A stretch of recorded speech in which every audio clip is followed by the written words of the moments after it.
Oh, that looks like I am not pleased with that. That doesn't look good. It's hot. How could you? How could you? It is fall, the leaves are changing, the air is crisp. I want to make a pork roast. I'm Mitch May, welcome back to Bourdain. Everybody should know how to use a knife. Use everything, waste nothing. Let's start at the beginning. It ain't that hard, okay? We are learning to cook with Anthony Bourdain's Lait cookbook from his time as executive chef at the New York City French Bistro. Recipe number 1 down. As I am flipping through here, I'm drawn to pictures. I am like a child. Dr. Seuss, underrated. I found a beautiful looking pork roast. It is just like, it looks amazing. Now Bourdain actually has a whole chapter on pork. If you don't have this book, I highly recommend it, but he goes into just how really amazing the animal is, from the pigtail, which I am probably gonna try one of these days. This is just a classic piece of pork tenderloin. It is called Roti de Porc au lait. That is probably not how you say it. Siri? Roti de porc au lait. That's still hard. With it, we're gonna sear it off. We're gonna make a beautiful sauce as I make my first bouquet of herbs. Never did that before. We are going to need, of course, a boneless pork loin roast, salt and pepper, olive oil, tablespoon of butter, 1 medium onion, 1 carrot, 1 leek, 1 garlic clove, a tablespoon of flour, 2 cups of whole milk, 1 bouquet garni. And for the equipment, Dutch oven, large plate, wooden spoon, strainer, small pot, hand blender, carving knife. Oh, enough talk, let's make it. You know how we roll. 3-pound pork tenderloin roast. Got this at Aldi. If you don't know of it, you should. I've actually been letting this temper. So it's been out for like half an hour. Whole lot of liquid. Gonna drain it over the sink and then pat it dry. Oh, there we go. I wish I knew more about this because I know there's something called silver skin, and that looks like silvery skin to me. AB doesn't say anything about removing no silver skin, but I know for a fact, just from my culinary intuition, pat meat dry, especially if you want to get a nice sear on it, because water can interfere with that beautiful crust you're looking to obtain. I might clean this up a little bit. It's shaped like Italy. I do want to get a nice presentation. Enough patties. Where's my sharp ass knife? Where's my sharp, there it is.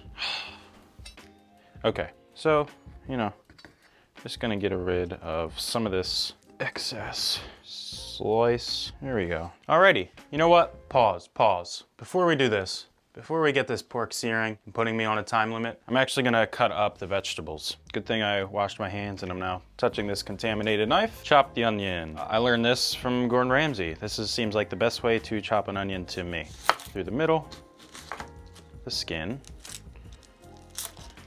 That's green. I don't know if that's good. I've never seen a green white onion before. I'm assuming that's like a sign of immaturity, I would say. Grow up, onion. I'm gonna use it anyway. I know green in potatoes can kill you. Let me just Google it. I'm freaking out. Green coloration in onion is nothing to worry about. Chlorophyll. In parts of its leaves that are usually completely safe to consume. To chop it, we just go about a 1/4 incher, and then we slice her down the middle, and then we just go letting the weight of the knife do the work, and I don't want to waste a thing, so. I miss my bench scraper. Carrot finely chopped. That, please don't tell me that's, oh, it's bad. It's a bad one. I'm doing this.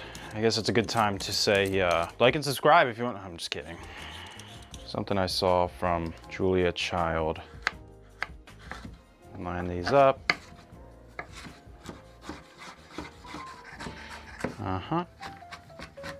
That was a hidden boy right there. That off to the side. We've had some memories, me and this leek here. I ate so many leeks on that episode. Now I know how to handle these appropriately.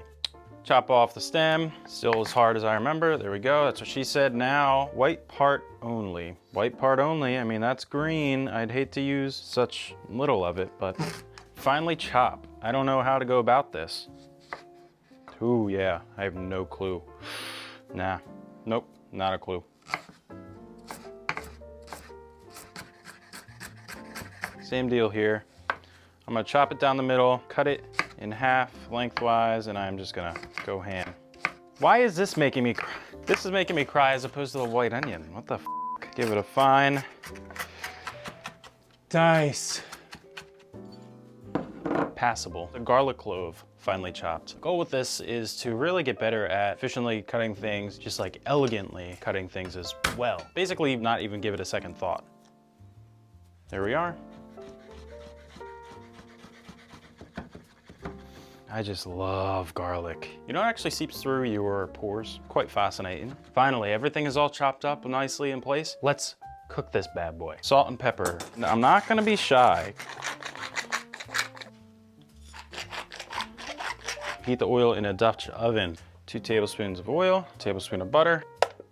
I only use Primo butter. I think if you're gonna cook, especially French, let's pop our beautiful roast in there.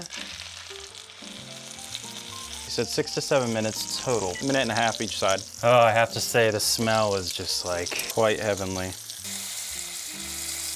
Stay. There.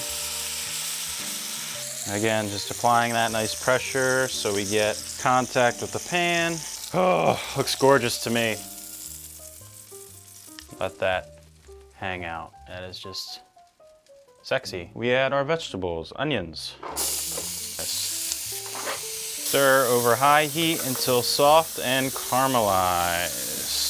Got a little burnage here. Brought down the heat. Stir constantly, add flour, and cook for 2 minutes. Okay, 2 minutes, 2 minutes. I'm gonna leave it like that, but if I see this get black, I'm dumping the milk in. Alrighty, I'm adding the milk.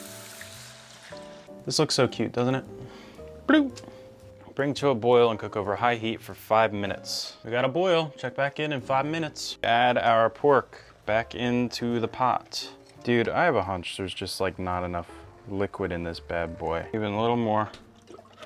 Because you can always reduce, you know? The scorching scared me. So now we're gonna cover that, simmer it for an hour. Turning every probably like 20 minutes. Okay, 15 minutes, let's give this a flip. Okay. That looks like shit. What did I do wrong? Okay. I am not pleased with that. That doesn't look good.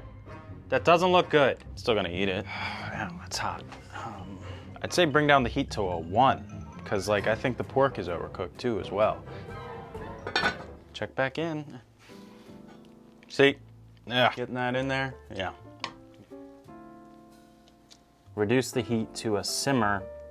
Cover and cook over low heat for 1 hour. There is a low setting on that burner. Low must mean 1. Yeah, I curdled the milk. How could you? How could you? You let me do this. Remove the pork and allow to rest for 15 minutes. Bum-ba-dum-bum. You see that? To make the sauce, remove and discard the bouquet garni. See ya, bouquet. Get our strainer, and I'm just gonna pour this guy.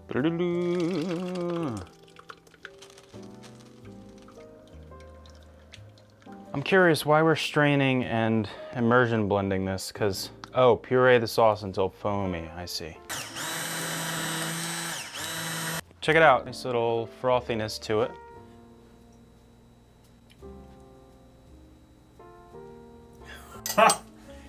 I think I f***ed it up, but it still tastes amazing. Holy balls.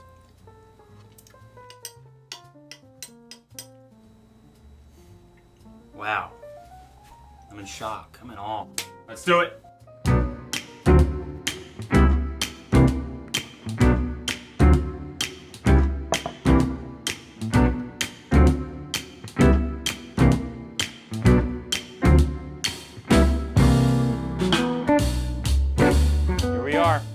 It serves a family of a lot. I am just going to get a little bit. Spoon more of this sauce on there because it is just divine. It's good. It's very good.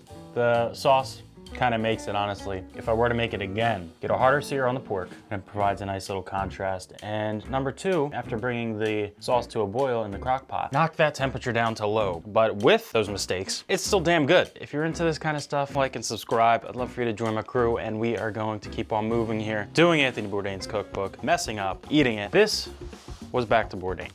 Stay organized and clean up after yourself. You do the best you can.